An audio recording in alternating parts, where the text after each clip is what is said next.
లో పంచాయతీ సమితి అధ్యక్షుడు ఎంపికైతే ఆ ఉమ్మడి కరీంనగర్ జిల్లాలో 14 మంది పంచాయతీ సమితి అధ్యక్షులు ఉంటే 13 కాంగ్రెస్లో చేరిండ్రు.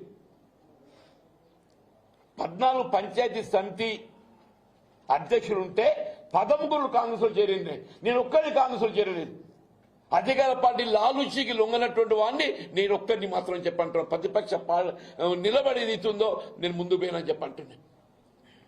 ఎన్టీ రామారావు ప్రభుత్వ హయాంలో ఏదైతుందో భాస్కర్ రావు గారిని ఎప్పుడైతే మంత్రివర్గంకి తొలగింప చేయడం జరిగిందో, భాస్కర్ రావు గారిని ఎప్పుడైతే మంత్రివర్గంకి తొలగింప చేయడం జరిగిందో, నేను ఆనాడు ఏదైతుందో నా మంత్రి పదవి నేను రాజీనామా చేసిన, నా మంత్రి పదవి నేను రాజీనామా చేసిన, నన్ను తొలగించలే.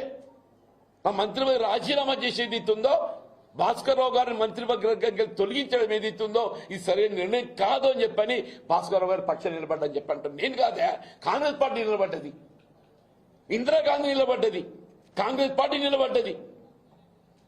కానీ భాస్కర్ రావు గారిని తొలగించడం ఏదైతుందో అప్రజాస్వామ్యం అని చెప్పని కాంగ్రెస్ పార్టీ మద్దతు నిలబడ్డదని చెప్పంటున్నా. రేవంత్ రెడ్డి తెలుసో తెలియదు అది. మరి భాస్కర్ రావు గారికి తదుపరి కాలంలో పార్లమెంట్ సభ్యుడిగా అవకాశం కల్పించేది కాంగ్రెస్ పార్టీ.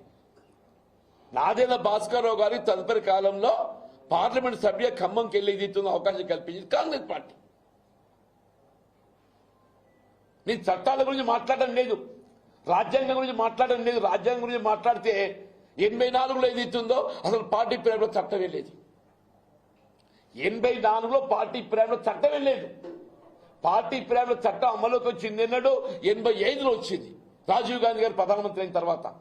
అయినప్పటికీ ఏదైతుందో ఆంధ్ర ఉమ్మడి ఆంధ్రప్రదేశ్ శాసనసభ రద్దయిన తర్వాత నవంబర్ 1984 ఉమ్మడి ఆంధ్రప్రదేశ్ శాసనసభ రద్దయింది.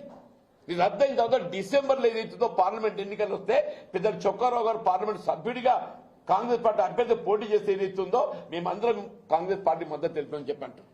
నీలాగా అప్రజాస్వామికంగా రాజ్యాంగ నిబంధనలు ఉల్లంఘించి కాదు, నీలాగా రాజ్యాంగ నిబంధనలు ఉల్లంఘించి కాదు.